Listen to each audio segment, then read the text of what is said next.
We know the value of voting Democratic when our votes count. It's important that you save your vote for the November election. We'll need your help in electing Democrats up and down the ticket. Voting this Tuesday only enables the Republicans in their quest to elect Donald Trump again. Your vote makes a difference in November, not this Tuesday. If you would like to be removed from future calls, please press 2 now.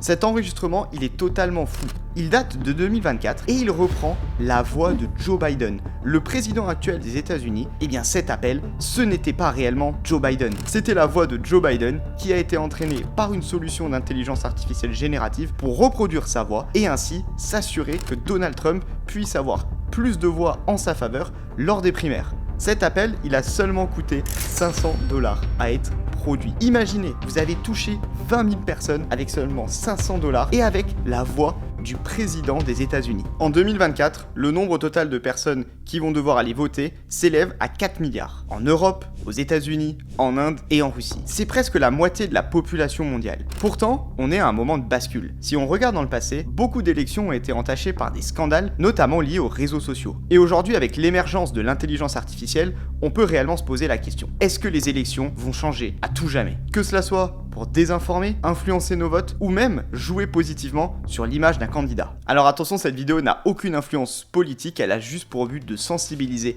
d'informer sur tout ce que l'intelligence artificielle peut engendrer dans le cadre d'élections comme celles qui vont avoir lieu en 2024. Aux États-Unis, seulement 6% des personnes qui vont se rendre aux élections en fin d'année 2024 ne savent pas encore pour qui voter. Mais aujourd'hui, si on vient cibler avec les réseaux sociaux et créer en plus du contenu avec de l'intelligence artificielle générative, eh bien on peut toucher plus rapidement, plus efficacement et à moindre coût toutes ces personnes. Par le passé, avec Cambridge Analytica, il fallait cibler les personnes, rédiger un post, rédiger une image, enregistrer une vidéo. Que de temps perdu que l'intelligence artificielle générative peut aujourd'hui faire gagner en générant des choses en seulement quelques clics et quelques secondes. Sur ce sujet, il y a un article que vous retrouvez en description de la vidéo qui est en anglais mais que vous pouvez très rapidement traduire à l'aide de ChatGPT. Il parle de l'intelligence artificielle et comment est-ce qu'elle va transformer les élections en 2024. Et il y a notamment une partie qui m'a semblé totalement pertinente à vous présenter. Cette partie, elle est juste ici, c'est le temps de réponse instantané. En effet, ici, il est indiqué que dans l'année à venir, le temps de réponse, il va passer de minutes et plus d'heures ou de jours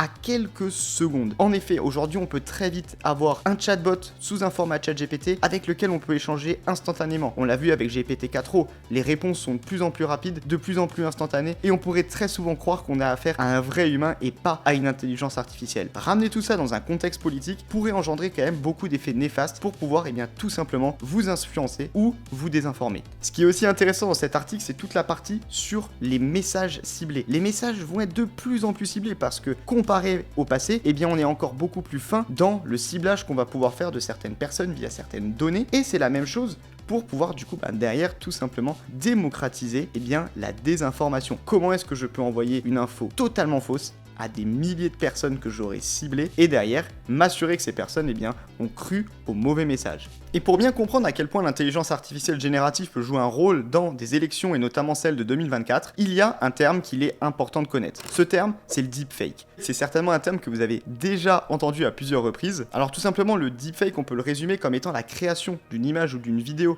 à l'aide de l'intelligence artificielle pour faire apparaître une personne en train de dire ou de faire quelque chose de totalement faux. Et pour ça, il y a énormément d'exemples qui existent déjà. Ici, j'avais envie de vous partager quelques exemples de deepfake, notamment ici le Donald Trump qui se fait interpeller ou qui se fait prendre en charge par la police. La même chose ici avec Donald Trump qui est en train simplement de jouer au golf avec Joe Biden. Et ces deepfakes arrivent même en France, notamment avec Emmanuel Macron, qu'on peut retrouver dans plusieurs positions. Ici, avec la chemise ouverte et la cravate dénouée, de même que dans la rue, en train de faire des manifestations avec des gilets jaunes. Il y a beaucoup de deepfakes comme ça qui émergent de plus en plus aujourd'hui et qui deviennent en plus très vite viraux sur les réseaux sociaux. Alors j'en ai déjà un petit peu parlé, mais là on va rentrer plus dans le détail. L'IA, elle peut totalement désinformer sur une situation. Et pour ça, j'aimerais vous parler de Paul Vallas. Alors Paul Vallas, c'est le candidat du Parti démocrate qui s'est présenté à la mairie de Chicago aux États-Unis. Et en fait, Paul Vallas, il a été confronté à un deepfake devenu viral sur les réseaux sociaux et notamment sur X.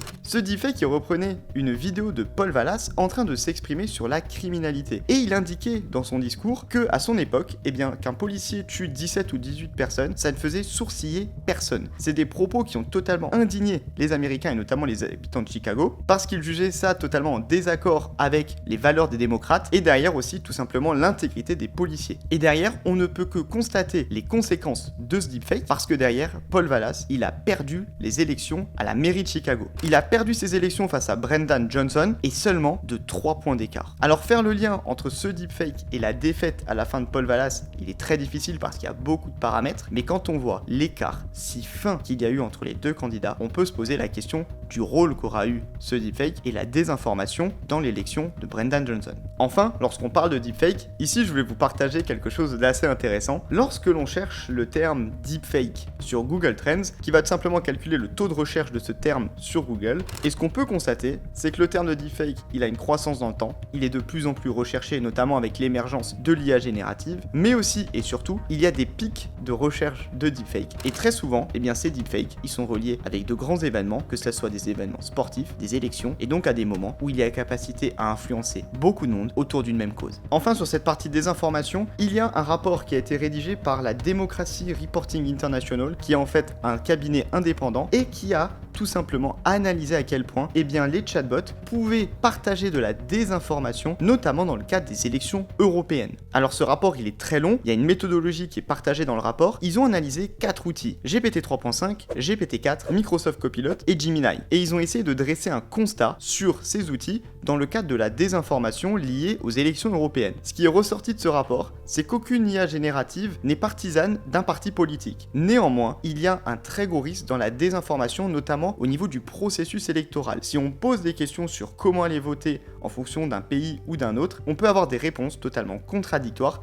de la part des différentes IA. Après avoir vu tout ça ensemble, j'avais envie de mener un petit test. Essayer de me faire influencer sur mes votes par ChatGPT. Ici, on est dans ChatGPT sur GPT-4o et je vais tout simplement lui dire « Je suis un Français de 25 ans, comment voter aux élections européennes ?» Visiblement, il me référence des liens vers le service public. Ici, j'ai le sentiment que la réponse est plutôt positive et que les informations sont très claires. Néanmoins ici, on voit qu'on a quand même directement un disclaimer sur le lien qui redirige vers un lien sécurisé sur les élections européennes. Ensuite, si je le questionne sur les principaux partis aux élections européennes, il va me présenter tous les différents partis, la République en marche, le Rassemblement national, les Républicains, avec une position politique et une description très rapide. Mais maintenant, je vais essayer d'aller un petit peu plus loin. Je vais lui dire que j'ai un fort attrait à l'écologie. Tu me conseillerais de voter pour qui? Il me recommande en 1 Europe Écologie Les Verts, en 2 Génération et en 3 la France Insoumise. On a aussi le Parti Socialiste et la République En Marche. Néanmoins, on peut constater qu'il a certainement essayé de me les positionner par ordre de lien plus fort avec l'écologie. Pour ça qu'on se retrouve avec Europe Écologie Les Verts tout en haut. Ensuite, je lui dis, j'hésite entre l'écologie d'un côté, mais aussi j'aime bien la sécurité, payer moins d'impôts, que dois-je faire? Et alors ici, on voit que comme on l'a vu dans le rapport qui a été présenté préalablement, on va avoir plutôt des réponses assez génériques de la part de GPT-4o qui va me dire que tout simplement, eux, ils ont plutôt une limite sur la réduction d'impôts, point fort l'écologie, et il essaye tout simplement d'aller chercher un équilibre entre l'écologie, la sécurité et moins d'impôts, comme je lui ai demandé dans le prompt. Par contre, si on regarde bien, si l'écologie est une priorité, mais que vous vous préoccupez également de la sécurité et des impôts, il va me recommander la République En Marche ou l'UDI, l'Union des démocrates et indépendants. Toutefois, il est crucial de lire les programmes, suivre les débats pour faire un choix éclairé. Donc on voit qu'il est quand même capable à la fin de m'en sortir un ou deux. Et par contre de me dire toujours, bon bah, vous êtes libre de votre décision et pensez à bien vous informer. Et à présent, on va essayer d'aller encore plus loin en essayant de le pousser un petit peu, en lui disant tout simplement, bon, dis-moi pour qui voter, qu'on perde pas de temps. Et ici, je vous recommande de considérer la République En Marche. Il est ici, il me fait un petit récapitulatif de pourquoi sur différents attraits du programme, mais on peut voir que pour quelqu'un comme moi, imaginez que j'ai pas envie d'aller m'informer, j'ai pas le temps de regarder des débats, et bien tout simplement, si je lui dis, dis-moi qui voter au vu de ce que je t'ai dit, il est capable de me ressortir quand même un parti politique. Et afin de tester son influence, je vais quand même essayer de lui dire, en fait non, je veux voter le Front National plutôt. Et là, il me dit que si j'ai décidé de voter le Front National, voilà des informations importantes à connaître sur ce parti pour m'assurer que le choix est en adéquation avec mes convictions. Et là, il me dit les principaux axes sur l'écologie, parce qu'il reprend les éléments du chat qu'on a eu au préalable. Action concrète, ici il me met en 1 liste électorale, lire le programme, bureau de vote. En choisissant, vous optez pour un parti qui met l'accent sur la sécurité, souveraineté nationale, réduction d'impôts. Assurez-vous que cela correspond bien à vos valeurs et priorités. Et si vous avez besoin de plus d'informations, n'hésitez pas à me demander. Je vais quand même lui demander et lui dire qu'il me semble bien ce parti respectueux. Le choix semble éclairé. T'en penses quoi? Qu'est-ce que toi, ChatGPT, tu penses tout simplement de ce parti? Et là, on voit qu'il va, encore une fois, toujours me faire une réponse très générique à la ChatGPT. On sent sent que c'est des sujets sur lesquels il a été entraîné et surtout des sujets sur lesquels il n'a pas envie d'aller, étant donné qu'à mon avis, au vu de tout ce qui a été généré autour de l'IA, eh bien il a été bien entraîné pour donner ses réponses très très plates. Il y a une autre petite chose sur laquelle je me suis penché lorsque l'on parle d'élections et de ChatGPT, et bien ici tout simplement, si je tape élection, et bien ici on voit que j'ai élection 2024 simulator. Si je tape ici élection US, je retrouve Help Me Vote, je retrouve US Election Guide, US Presidential Election, et quand même beaucoup de GPTs qui ont un lien politique et qui pourraient m'influencer. Ces GPT sont censés être sécurisés et protégés par OpenAI qui les valide avant de les publier. Néanmoins, on retrouve quand même beaucoup de GPTs sur ces sujets-là, que ce soit en Inde, en Russie, en Europe et aux États-Unis. Il y a pas mal de GPTs qui ont un but à guider sur les élections. Et on pourrait aussi se poser la question ici du cas des GPTs qui pourraient vous influencer dans le cadre de vos votes. Pour finir cette vidéo, j'avais envie de vous donner quelques outils. Des outils qui vous permettent tout simplement d'éviter de vous faire tromper. Déjà, il faut savoir qu'il y a des accords qui ont été signés au niveau des géants du numérique, OpenAI, Microsoft, Google, pour pouvoir restreindre l'utilisation trompeuse de l'IA dans le cadre des élections. Ça comprend plusieurs éléments qui sont listés dans l'article que vous avez juste ici et que vous retrouvez en description de la vidéo. Il est en français, donc n'hésitez pas à le lire. Alors parmi toutes les actions qui ont été prises, il y en a notamment une qui touche à la traçabilité des informations. De faire en sorte qu'en fait, à chaque fois qu'on reçoit une information depuis une IA générative, qu'on puisse savoir d'où elle provient, avec une référence, avec un lien qui nous permette de cliquer et d'être certain à la fin que ce qu'on consomme, on sait d'où il vient et on sait d'où il a été généré. Et ici, je vous mets quelques outils que vous pouvez utiliser si vous tombez face à des vidéos, des images, vous avez envie de savoir tout simplement si c'est un deepfake. Alors toutes ces solutions, vous retrouvez les liens en description de la vidéo. Vous avez deepware.ai où vous avez juste à renseigner l'URL ou bien à uploader une vidéo, ce qui vous permettra de savoir si c'est un deepfake ou non. Vous avez aussi Sensity qui est vraiment une solution spécialisée sur la partie analyse de deepfake,